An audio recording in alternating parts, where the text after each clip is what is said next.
tiirkaasi wuxuu calaamad u yahay goobta ugu waqooyisan Ameerika. halkan waa meesha uu ku nool yahay bahalka loo yaqaan polar bearka duurjoogta ah, kaasoo ah xayawaan ugaadhsada khatar ah oo ku dhex nool mid ka mid ah cimilada ugu qabow dunida. ku soo dhawow magaalada Barrow ee gobolka Alaska iyo xadka ugu dambeeya ee Mareykanka. waa dhadhamadii ugu horreysay ee nibiri aan cuno.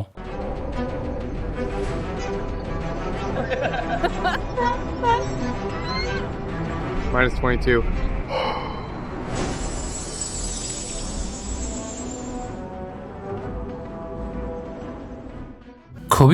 December waa maalintii ugu mudow sanadka. waxaanan ku socdaa magaalada ugu waqooyisan uguna go'doonsan Ameerika, Barrow, Alaska. waan faraxsanahay maadaama ay tahay magaalada ugu fog Ameerika. waxaa jira hal duulimaad oo keliya maalintii oo ka yimaada magaalada ugu weyn Alaska, Anchorage. tikidhkaasina ma aha mid jaban. intii aan ku soo jiray safarkayga aan kaga yimid Phoenix, waxaan ogaaday in laga yaabo inaan seego fursadayda keliya ee aan ku tegayo Barrow maanta. sidaa darteed waxaan u soo orday sida ugu dhaqsaha badan si aan uga gaadho albaabka. Which way? Right next door to your neck. Excuse me, where's the Barrow flight? It's gonna be over here. Gotcha. Hi. Thank you guys for holding the plane. Your bags aren't gonna make it. No, it's fine. I have carry-on only. Almost missed a connection. I'm gonna make it. ma qiyaasi kara sidaan u nafisay markaan ogaaday inaan ahay qofkii ugu dambeeyay diyaaradda. waxaanan u muuqday inaan ahay dalxiisaha keliya ee saaranba diyaaradda. Are you scientist? No? Why you ask? You look like scientist. I'm just a tourist. A tourist? Yeah. No way. You don't believe me? Maybe.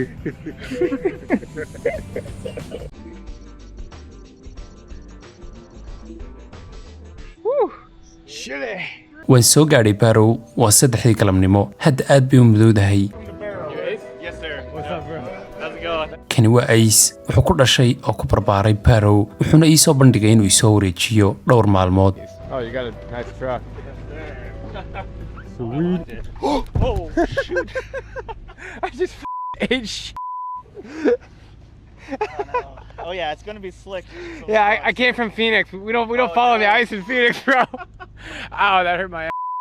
waxaan ku bilaabaynaa safarka annagoo gaadhi ku soo wareegayna si aan u aragno qaar ka mid ah meelaha soo jiidashada leh ee magaalada. isla markiibana waxaan ogaaday intan ay noqon doonto safar cajiib ah. hadda waxaa iga dambeeya taallo caan ah oo loo yaqaan Whalebone Arch oo dhab ahaantii ah lafaha daanka nibiriga. waan hubaa intaasi tahay baddii, laakiin dhammaanteed waa baraf. Is it a coffee house? Yeah, so there's that. We got 2 of them right here. Oh, you don't sit inside, you just take it in your Right? car? Yeah, a little coffee hut. Alaska is really known for their coffee huts. Hi. What's going on? Thank you. haddaba Barrow ma aha oo keliya magaalada ugu waqooyisan Ameerika, laakiin sidoo kale waa mid ka mid ah meelaha la degan yahay ee ugu qabow uguna mugdiga badan, sidoo kale ugu go'doonsan dunida.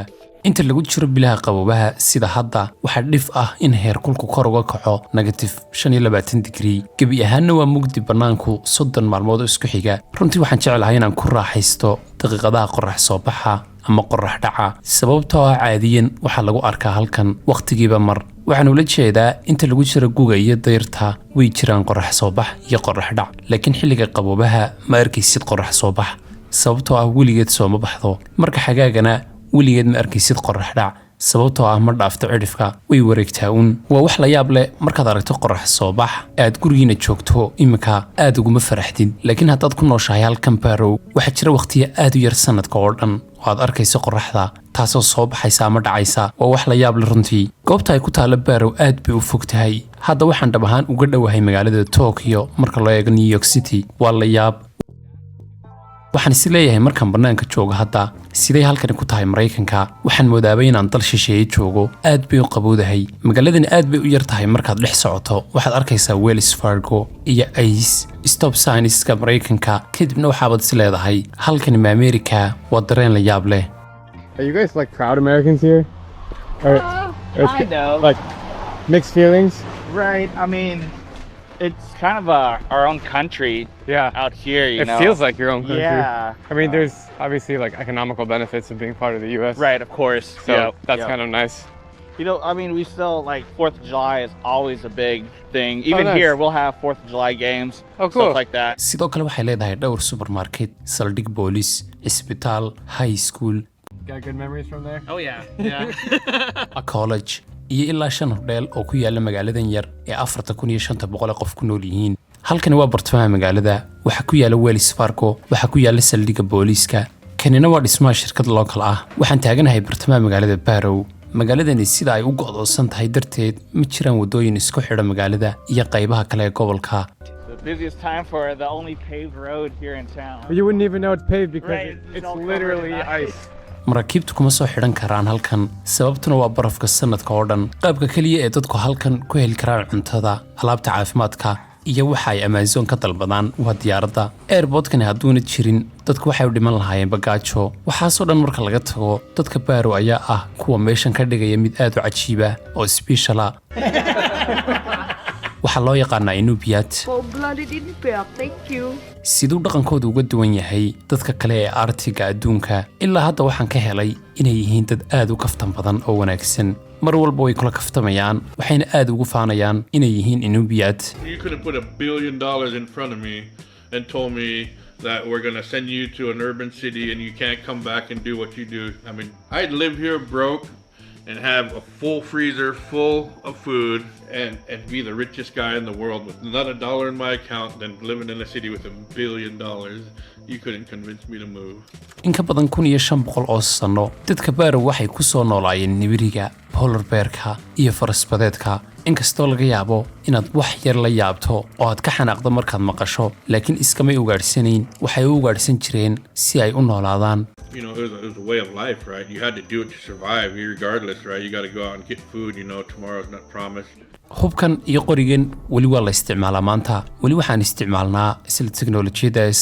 lanoma ogola inaan bedelno si aan u ugaadhsano nibiriyada. qalab kale kuma tuuri kartid, maya laguma ogola. dowladda xukunta taas waxay la socotaa waxaan adeegsanayno. waxaa lanoo ogol yahay nibiriyo badan sanadkii, mana bedeli kartid qaabkaad adeegsato. kani waa waran, ma laha baal, waa mid lagu tuuro. kan baa baal leh, waa kan loogu talagalay qoriga garabka. bal waxaad iga warantaa markay dadku idinku yidhaahdaan ha ugaadhsanina nibiriyada, wayba iska caddahay inay qayb ka tahay habnololeedkiinne. waxaan ku nidhaahnaa idinkuna hilibka lo'da iska daaya ama digaaga, waa cuntadeeda. waxaan ugaadhsanaynay wakhti badan, inaan sii wadno ugaadhsigana waan rabnaa, laakiin hadda waxaan u samaynaynaa si cilmiyeysan. waxay eegaan caafimaadka nibiriyada, waxay tiriyaan dhowr sanno oo kaste. marka waxaad ii sheegtaa halkii nibiriya mise qof baa cuni karaa? 3,000 oo qof, waa ku dhowaad magaalada oo dhan. haddaba maadaama halkani aad u qabowdahay, guryaha waxaa laga dul dhisay permafrost, taasoo micnaheedu yahay dhulka waxaa ku daboolan baraf sanadka oo dhan. sidoo kale tuumooyinka biyaha qaada waxay mariyaan xagga sare. haddii aad leedahay gaadhi sida dadku u badan yihiin, matoorka waa in la kululeeyaa, haddii kale ma dhaqaaqi doono. We typically will see temperatures ranging from -20 to -40 Fahrenheit. So every car you'll see will have a plug-in, like this one. Mine does. Inside you'll have a 4-way box, so you'll have a plug-in for your engine block heater. Is it running or it's heating it up? Yeah, it's keeping it warm. Yeah, so that way you can start it and you won't damage your engine. dadku halkan waxay inta badan galaan barafka ama gawaadhidoodu ka gashaa. You know him? Yeah, I think that's Charlie.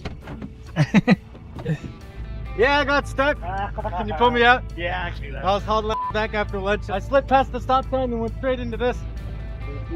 Put it in reverse and I won't crank it. Yeah.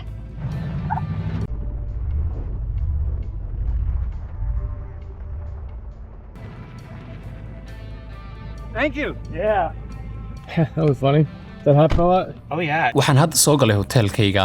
haddaad mar un weligaa is weydiisay sida uu egyahay qol hotel ku yaala Barrow, Alaska, waa sidan. waxaa taala sariiriska wanaagsan, TV, microwave yar iyo jiko. waxaan qiyaasayaa in halkani tahay musqusha. way fiican yihiin, mana weynaa. waxaan soo arkay qaar ka daran. And it's not like the key card thing like you find in Europe. Big day of exploration tomorrow. Got a huge day planned. And I can't wait. This place is really interesting. Barrow, Alaska. Is this really America? sidee 8 barkii subaxnimo ku tahay hadda waa yaabe, laakiin ugu yaraan leerarka dariiqa way shidan yihiin. Morning, bro. Oh, you're not here? Yeah, I'm 2 steps ahead of you, bro. Oh, geez.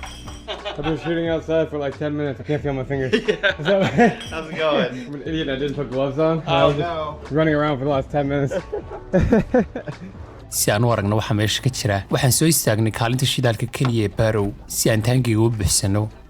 kani waa inuu noqdaa shidaalka ugu qaalisan dalka waa 7.5 gaalankii haa waa 7 ama 7.3 hadda $200 baad ku bixsanaysaa gaadhiga waxaan hadda isku diyaarinaynaa inaan mootada barafka ku tagno Point Barrow oo ah xidhifka waqooyi ee Mareykanka.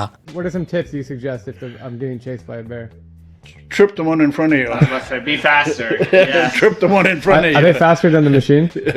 No. They can excel pretty quick. They can speed up If you're real not quick. on it, if it's hungry, yeah, it'll stand its ground. Oh, yeah, definitely. It has no fear of man. Yeah, if he's hungry, he'll come. iyadoo uu qabowgu noqon karo -35 waa inaan aad uga diyaar garowno kaasi ma qorigaagiiba maarki karaa. This is a 4570. It's a lever action. Damn. Yeah, it got some weight to it. runtii maan dareeminba inaan Alaska joogo ilaa aan qorigaan qabtay. Closet here. Yeah. This is awesome, man. This is... Dude, don't hide this from me, man. This is what I want to see. halkani waa qolkaan hubka dhigto waxay yeela dhammaan qoryaha dhaadheer bastooladaha rasaasta bastooladan baan badan ka qaataa qof walba halkan uu la soo koray hubkan markaa way fahamsan yihiin khataraha iyo waxa ay u baahan yihiin si ay uga taxadiraan saaxiib yaal hadaba ilaa imika haddii aad ku raaxaysanaysid muuqaalkan subscribe noo saar waxaan waqti badan ku bixinaa inaan idiin soo gudbino muuqaalo xiiso leh runtiina aad baan idinka mahadnaqaynaa taageeradiina joogtada ah wax badan bay nooga dhigan tahay qaybta commentiga hoosena nagula wadaag halkaad naga daawanayso waan akhrinaa dhammaanba commentiyadiina. I feel like I look like a idiot right now. Got the gun ready? Yep. Just in case? Oh yeah. Oh yeah. Okay, indhahaygu aad bay u barafoobi doonaan laakiin haddaydan dareemin bannaanku aad buu qabow yahay. All right. Ready? You should be set. All right.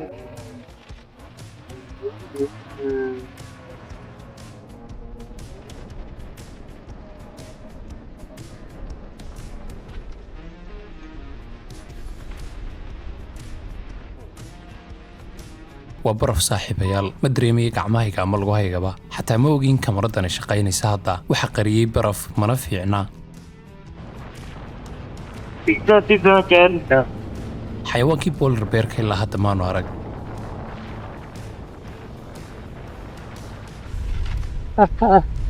waan soo gaadhnay tiirkan iga dambeeya waa goobta ugu waqooyisan Mareykanka.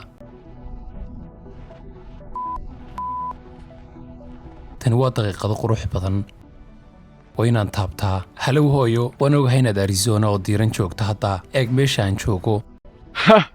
You look so cold. I'm actually pretty warm. Just my glasses are a little finicky. miyaad ku raaxaysataa nolosha Barrow? I do. It's a cool place. It is. It's home. Careful. It's hot? Yeah. Be good. Like too hot? Oh, hot tea. So good.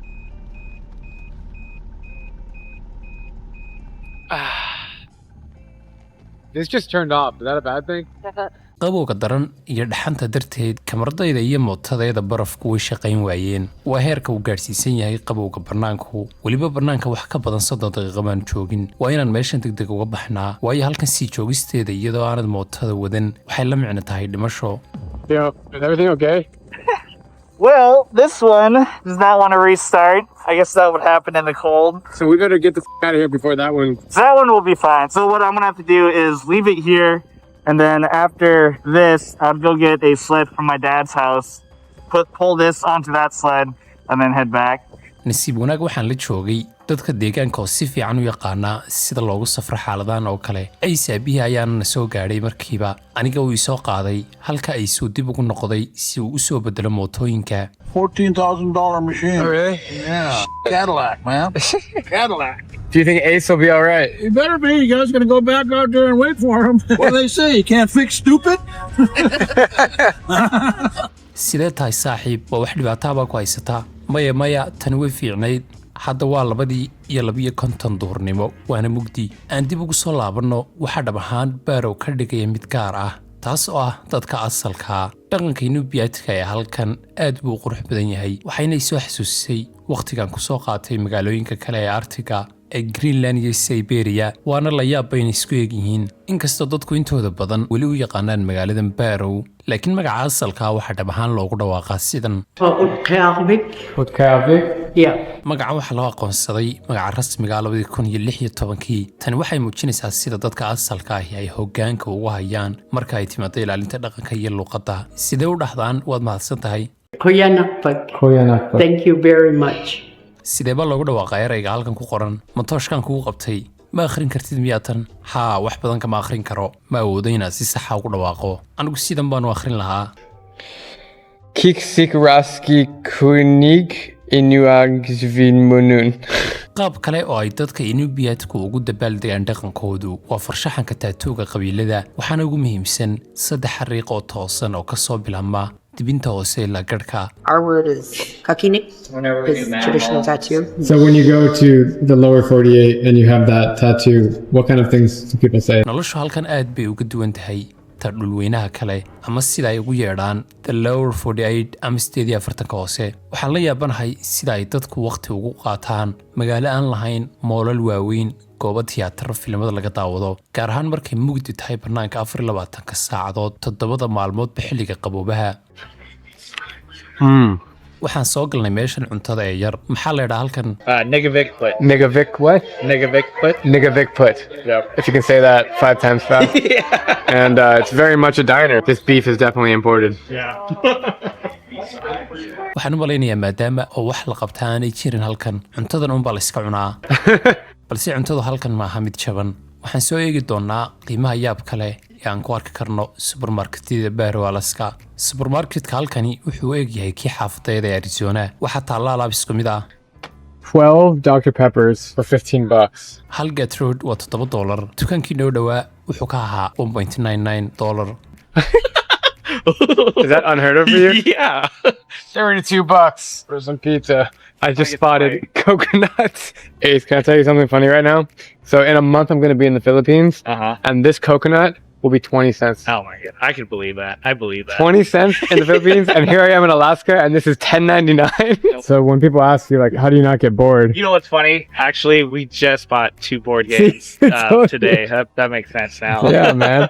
The whole time we were in the supermarket, Ace kept his car running because if he turns it off, then it could freeze. The battery could freeze. in ka badan 60% ee dadka Barrow degan waa Inubiatka Eskimo dhaladka ah 40% kalena waa isku dhafka dadka kale Mareykanka ah iyo waliba ajaanib kale kuwaasoo badankoodu yihiin Asian iyo waliba dadka kale jasiirada Pacific dega kuwaasoo halkan u yimaada inay helaan mushahar sareeya oo ka bilaabma 20 saacadiiba waxaad ka timid Philippines oo maaha maxaad halkan u timid markii ugu horeysay haa Philippines baan ka yimid mushaharka halkan uu ka sareeyaa laakiin halkan waa qabowe haa waan ogahay laakiin lacagta halkan taala halkan ma dad badan oo Filibiinaysa ku nool haa 40% ilaa 30 dadka halkan degan waa Filibiinays waa 30% ilaa 40 dadka Barrow degan ayaa Filibiinaysa haa anigu waxaan ku soo koray American Samoa noloshayda oo dhan marka halkan maxaad u timid taasi waa su'aal wanaagsan saaxiib halkan waxaad ka helaysaa shaqo iyo nolol fiican dadka soo galootiga hadaba markay wadamada kala yimaadaan cuntooyinkooda wadamadooda ay ka cuni jireen dhaqankooda haa kuwaasoo qaar aad u macaan wala yimaadaan halkan baynu maanta mugdiga ku qadin doonaa gaar ahaan makhaayaddan Osaka lagu magacaabo tani waa maqaaxi Asiana waxay isugu jirtaa Korean iyo Japanese waa labada cunto adduunka ugu jecelahay Japan bil ka hor ayaan ku sugnaa halkanina Japan aad bay u eg tahay gaar ahaan cuntooyinkan ka cunayay sidee tahay Hello. ma Japanese baa tahay mise Korean I'm Korean. Oh, 한국말 조금 해요. 오, 잘하십니다. 영어 선생님 있었어요, 평택. 오, 그러셨어요. Yeah. You look like Korean too. I don't think so. bal ka waran halkan markaad ku nooshahay waa sidee I love Barrow. Why? Air is good. Compared to Los Angeles, think about it. Air is clean, so quiet. Especially Barrow people. Kimchi jjigae. Amazing, thank you. Wow. There is a sizzling bowl of kimchi jjigae that wow waxa ii soo dhigtay cuntadan aad ku soo carfaysa gaar ahaan cimilada negative 20 ah cuntadan aad baad u macaansanaysaa kan waa maraq kimchi ah halkan markaan joogo waxaan u malaynayaa inaan Korea ku suganahay gaar ahaan markaan cuntadan cunayo iyo dhadhankeeda 맛있어요.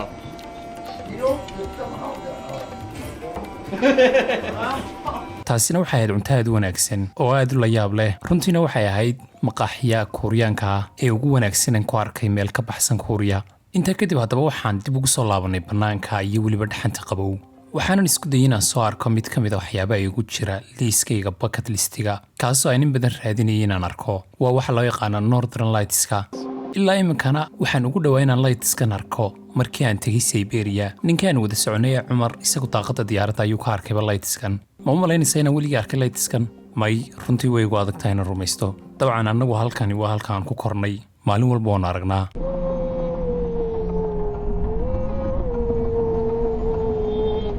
saaxiib yaal hadaba sidaa waxaan mar kale ugu guuldaraystay inaan arko lightska Northern Lightska laakiin tani waa cashar aan ku baranayo in wax walba sida doonaysa aanay u dhacayn haddaba wax kale oo xiiso leh oo ku saabsan magaalada Barrow waa warshadaha saliidda taasoo ay u dhowdahay Booqday Bay oo ah kaydka saliidda ee ugu weyn waqooyiga Ameerika halkaasoo ay ku kaydsan yihiin saliid gaadhisa 25 bilyan oo barrel sida aynu sii qiyaasaynayna taasi waxay keenaysaa hanti iyo shaqooyin badan laakiin saliidda ugu dambeynta waa mid dhammaanaysa iyadoo weliba adduunku hadda dib ugu soo jeestay tamarta dib loo cusboonaysiinayo ee renewable energy-ga waxaana jira khatar aad u waaweyn taasoo ah in warshadaha saliiddu ay samayn doonaan dhaqaaq tanoo sababi doonta hoos u dhac dhaqaale haddii aad ka fikirtana meelaha saliiddu ku badan tahay sida Dubai oo kale waxay si fudud uga hortagi karaan arrintan iyagoo kor u qaadaya dalxiiska laakiin magaalada Barrow iyadu ma laha wax kaabayaal dalxiisa runtiina waxaan ula jeedaa bal u fiirso iminka aniga ayaa ah qofka keliya dalxiisa ee halkan ku sugan halka dadka deegaanku ay u malaynayaan bayna waalanahay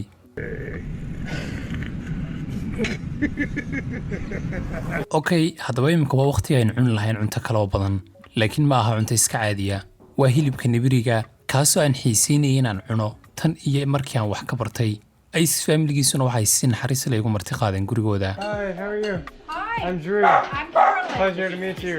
Nice to meet you. Ice iyo family-giisu waxay ahaayeen qaar aad soo dhaweynta ugu fiican waana sii sheegi karaaba iminka in fiidkan iyo cashadan ay noqon doonaan mid aanan ilaabi doonin intaan noolahay kan waa la kariyey kanna lama karin macnaheedu waa qaydhiin markaa kalarka binkiga markuu leeyahay waa kalarkiisa dabiiciga hamiya haa waxay ku xidhantahay nibirigu intuu leegyahay kan sidoo kale ma nibiriba haa waa hilib nibiri waxaan jeclaan lahaa inaan cuno qayb yar oo wadnaha nibiriga ka mid ah This is a great experience.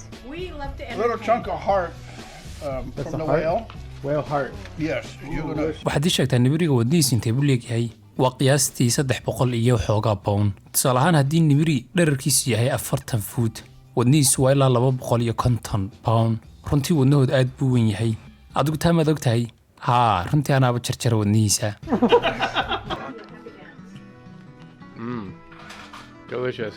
dhadhankan oo kale waxaan kusoo dhadhamiyey Siberia laakiin ma malaynayo inuu la mid yahay waa ay saliid ama dhexgeliyaan inaan sheego haddaba maan doonayn laakiin dhadhanka bahalkaasi aan cunayay waxa uu ahaa mid ka mid ah waxyaabihii ugu adkaa ee aan noloshayda cunayba tani waa dhadhamadeedii ugu horreysay aan nibiri cuno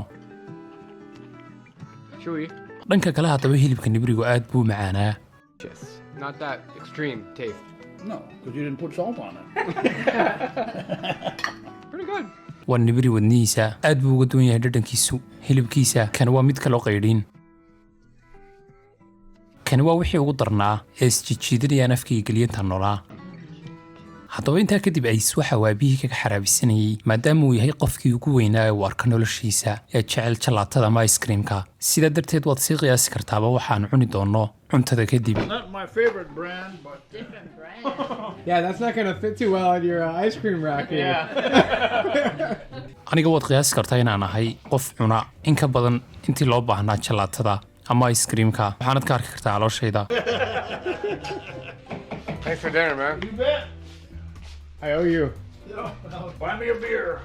I'll see you tomorrow. At the Hey, airport. man. Yep. Thank you. Thanks for coming. You Awesome bet. experience. Yeah, appreciate that. saaxiib yaal maxay experience ahayd iyo weliba cashaado cajiiba waxaa afkayga kasii dhadhamayaba bahalka ay siiyeen runtii ma kaftamayo laakiin waxa uu ahaa dhadhankii ugu adkaa ee aan dhadhamiyo weligay haddaba imaansho halkan aan imid waxa uu ahaa adventure aad u dhammaystiran dalxiis mu ahayn waayo halkan markaad imanaysa ha rajayn wifi aad u xawaaro sarreeya ama inaad wax walba heli karto amaba hodheelo badan oo isdaba taxan dhammaanba waxaasi halkan kama jiraan halkani waa qabow way qurux badan tahay sidoo kale nature-kuna waa mid aad u cajiiba halkan sidoo kale waxyaabo badan iyo meelo madhan ayaad ku arkaysaa taasina waa quruxda inaad timaado Barrow daacaddiina qof walba halkan waxa uu ahaa mid soo dhoweynta aad ugu wanaagsan gaar ahaan dadka Inubiyaadka sidoo kalena waxay ahaayeen dad aad u kaftan badan waxaan filayaa inaad muuqaalka ka soo aragteen waxaas oo dhan dhammaantood waxay ahaayeen kuwo qosol leh noloshana aad isku masaadkayaanba taasina runtii waa wax aad u wanaagsan halkan inay nimidna aad baan ugu faraxsanahay ugu dambeyntii waxaan rajaynayaa inaad wuxuun ka barteen oo ku saabsan bulshada go'doonsan ee ku nool Ameerika waxaan rajaynayaa intan aanay noqon doonin booqashadii ugu dambeysay halkan aan ku imaado idinkuna aad baad ugu mahadsantiin inaad muuqaalka ilaa halkan soo gaadheen oo dhamaysteen haddii muuqaalku ku qanciyay fadlan subscribe noo saar sidoo kale muuqaalkana like ta ka iloobina waa inoo muuqaalada xiga aad baad u mahadsantiin